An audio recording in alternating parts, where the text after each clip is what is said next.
What's going on, everybody? It's Scuff PCs back here with another video.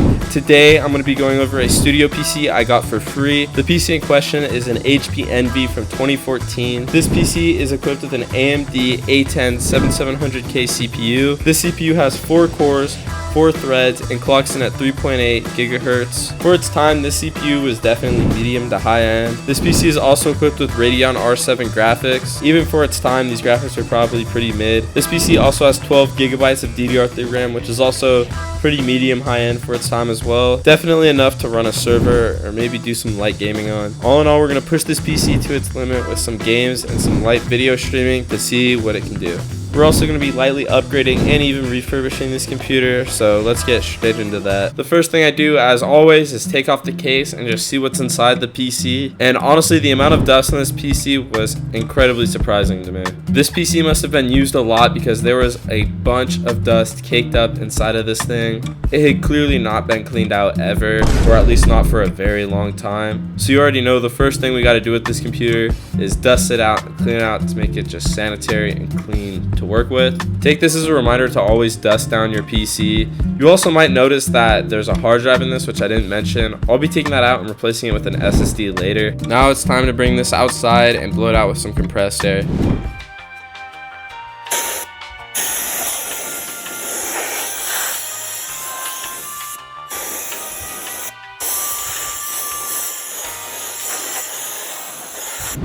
Finishing up dusting everything out actually made this desktop pretty nice. After just a little bit of compressed air, this desktop looks pretty much as good as new.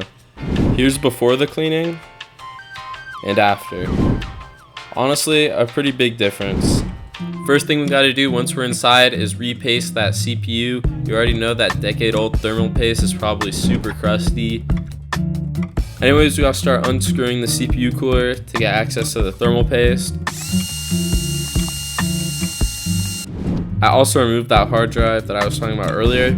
I finally managed to remove the CPU cooler, which revealed the crusty thermal paste under it. To clean the thermal paste off, I used rubbing alcohol and paper towels. Rubbing alcohol is just really good because it evaporates super quickly, which makes it great for cleaning off electronics like this.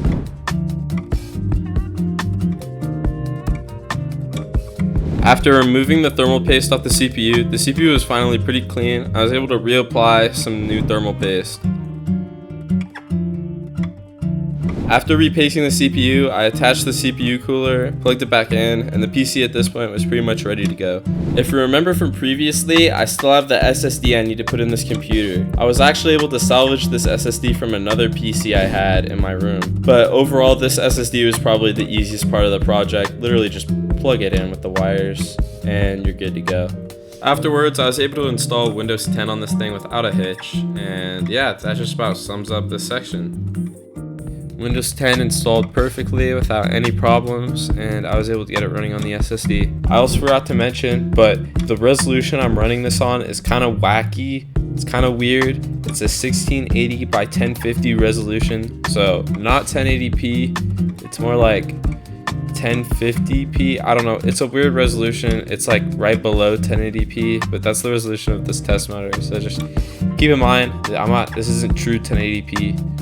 Anyways, the first game I'm playing is Half-Life 2. Of course we gotta run this game up. It can run on almost anything, and of course it ran perfect on this PC. Talking buttery smooth, no frame drops, nothing. And I went on one of the harder levels I think to run. It's the one towards the end of the game when you're in City 17 helping the rebellion, and I got easily 200, 300 FPS without a hitch on high settings. Again, on this weird resolution, but you know, it ran perfectly fine. Also, I'm sorry I wasn't able to give you like a good frame rate counter.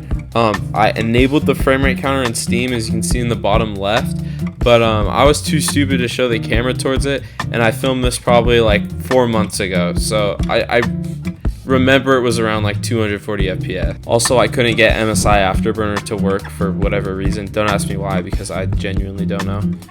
But it's safe to say this machine runs Half-Life 2 pretty much perfectly. Like, I'd expect any computer made past 2010 to be able to run this game at like 60 FPS.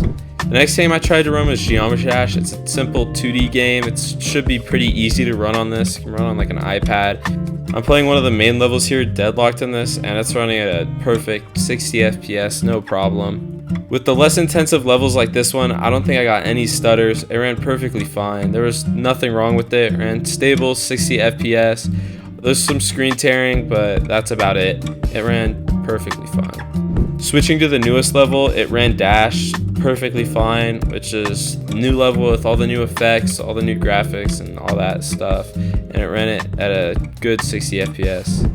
And finally, I checked out one of the more intensive levels, which is I Spy with My Little Eye. This level is one of the most intensive levels I know of in Geometry Dash. It is a player-made level, so this isn't one of the main levels. But with that said, it ran it with a bunch of frame dips and stutters. It went as low as like 40 FPS, as you can see in the frame counter in the top left. So overall, I'd say this PC is perfect for running Geometry Dash, but like if you would want to run some intensive user levels, you would probably struggle with that. But honestly, with everything else, it worked fine. And finally, for the last game I benchmarked, I chose the one and only Minecraft Java Edition. Now, I didn't bother optimizing the game, which I probably should have in hindsight, but I'm sorry I didn't. But we're just benchmarking default Java Minecraft. I want to be honest, I didn't even expect to even need to optimize it. I thought I'd run it fine, but to my surprise, this PC actually struggled with Minecraft. It ran it. It was playable, but as you can see, loading into this world initially with all the settings unchanged, I was struggling for FPS. We're talking like 10, maybe 20 FPS, dipping like as low as 4. Anyways, I played with the settings, lowered the render distance a bit, and I honestly got some better FPS. After lowering the render distance to 2 chunks, the game actually ran at a solid like 40 to 60 FPS, but that's literally with 2 chunks loaded, and like nobody wants to play with like 2 chunks loaded.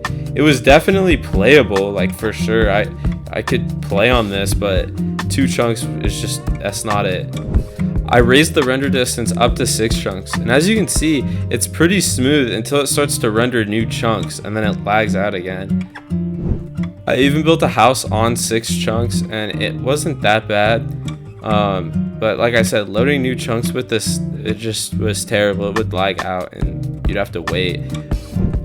Anyways, after finishing the house up, I wanted to do the ultimate test and try and check if it could handle TNT. So I spawned in a bunch of TNT. It goes really deep into the ground, as you can see, but I wanted to see what would happen. So I lit it off, and this section took forever. It did not handle this big block of TNT well. The game didn't crash, but it probably took 5 minutes, maybe even 10 minutes for the game to fully process what happened with the TNT. Anyways, I loaded into some Hypixel, and it definitely struggled in the lobby. I had to change my render distance from 4 chunks all the way down to 2 for it to even like do well in the lobby. But actually, after getting into a match of Bed Wars, I was able to throw the render distance up quite a bit, and because I don't think there's a lot going on in a Bed Wars match, there's not like the whole world isn't being rendered, it's just the map like of the islands, and that's it. It actually ran Bed Wars pretty good. You could play competitive Minecraft on this like at a solid 60 FPS, and this is without any optimization. I'm sure if you got like Optifine or Sodium installed, it'd run way smoother, but I didn't try any of that, and I probably should have. Anyways, that just about sums up this video. Be sure to drop a sub, leave a like if you enjoyed, and I'm also curious if you guys would be willing to donate. I'm thinking about setting up a donations page for the channel. You guys would be able to help support the channel and be able to fund future videos. But with all that said and done, thank you for watching, and that just about sums up everything. Later.